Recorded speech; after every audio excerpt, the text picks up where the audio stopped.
Hey guys, how's it going? Gamer Critic here with another Why I'm Buying. We're talking about the big one. We're talking about the big one. Today we are talking about Final Fantasy VII Rebirth. I really don't think I need to explain why or what is Final Fantasy VII Rebirth. But for the, two people here that don't know, Final Fantasy VII Rebirth is the sequel to Final Fantasy VII Remake that came out back in 2020.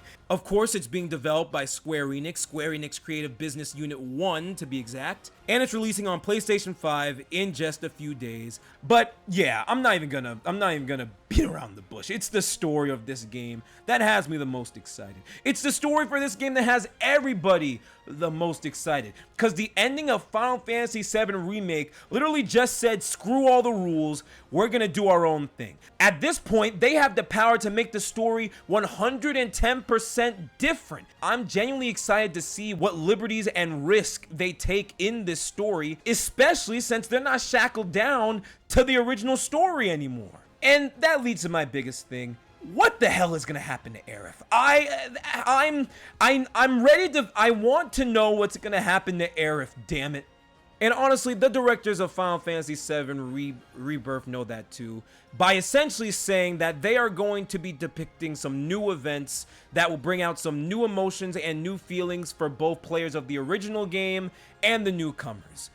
I think that's cool. I think that's great. I'm just so ready to figure out what risk and liberties this game is going to take. So the story of Final Fantasy VII Rebirth is going to be crazy. It's going to take liberties, it's going to take risk, it's going to be different. I want to find out what's going to happen to Aerith. I want to find out the backstories of all these new and returning characters. But the story of Final Fantasy VII Rebirth is not the only thing I'm excited for. It is just the sheer amount of stuff that is going to be in this game.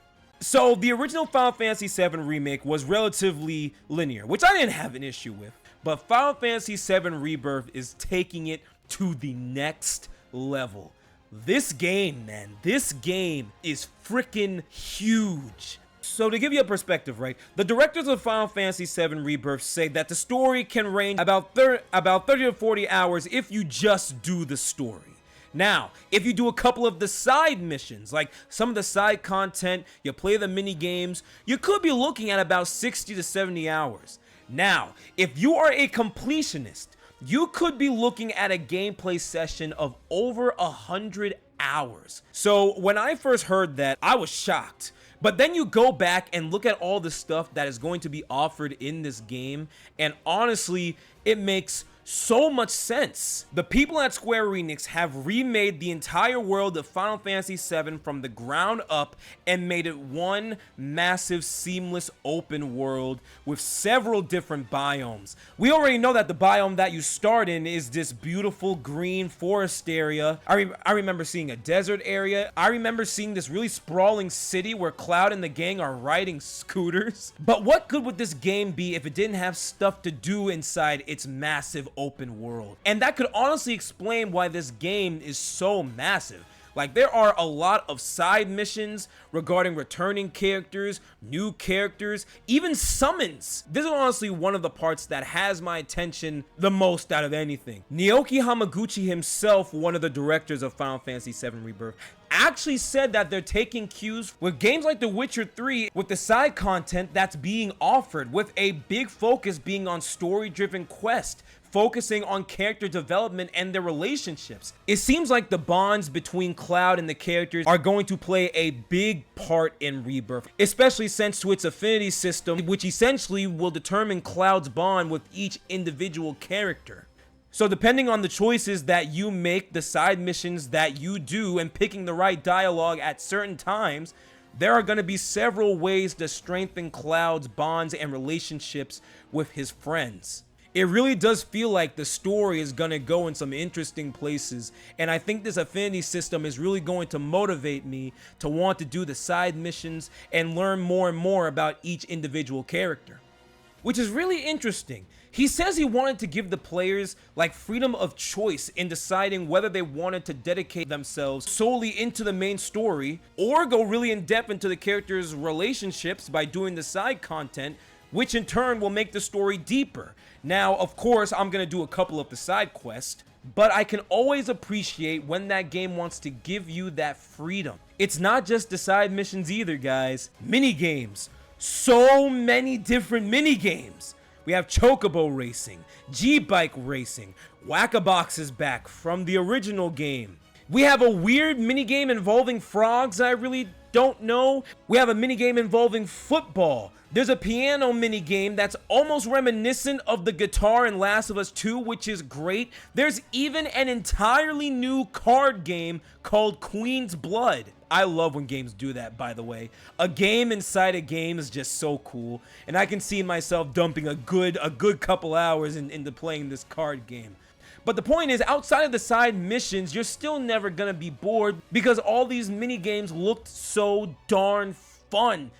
Now, in my personal opinion, it's the actual gameplay of everything that seems to be the most unchanged, but it's not drastically changing the gameplay. It's building upon it, which I think is great. For example, new playable characters, along with Cloud, Barrett, Aerith, Tifa, all coming back as playable characters. We now get to play as Red 13, who in Remake was AI controlled. We get to play as Yuffie. We get to play as this character called Kate Sif. Again, I didn't finish the other part of Final Fantasy VII, so I'm not entirely sure who that is. But I do remember seeing him in Remake, so that's gonna be interesting.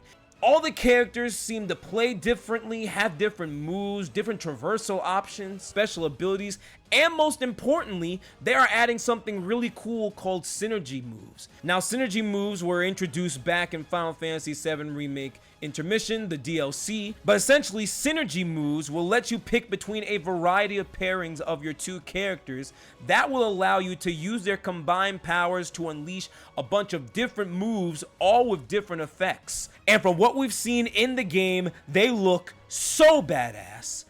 So while the gameplay is not going to be adding a bunch of new stuff between the new playable characters and the synergy moves, the gameplay is still going to be a hell of a good time. Man, between the story, gameplay, and especially this seamless, massive open world with a bunch of side missions and mini games, it's honestly no wonder that this game is absolutely massive. In fact, this game is so big that we are going to be looking at what is essentially a 150 gigabyte download. To give you guys a perspective, Final Fantasy XVI from last year was only 90 gigabytes. Horizon Forbidden West, 101 gigabytes. Even Star Wars Jedi Survivor was 140 gigabytes. It's so big that it's doing the same thing that Final Fantasy VII Remake did, and the game is going to require 2 discs to fully download. Now, of course, you only need 1 disc to play the game, but to download the game, you need the 2 discs. It's a little intimidating, but I think that's why it's so great that the game is giving you the choice. With how big the game is, it is great that it's letting you choose whether you want to do these mini games or these side missions or just finish the main story. So if this game does what it's promising, then I do think Final Fantasy VII Rebirth is going to be something really special.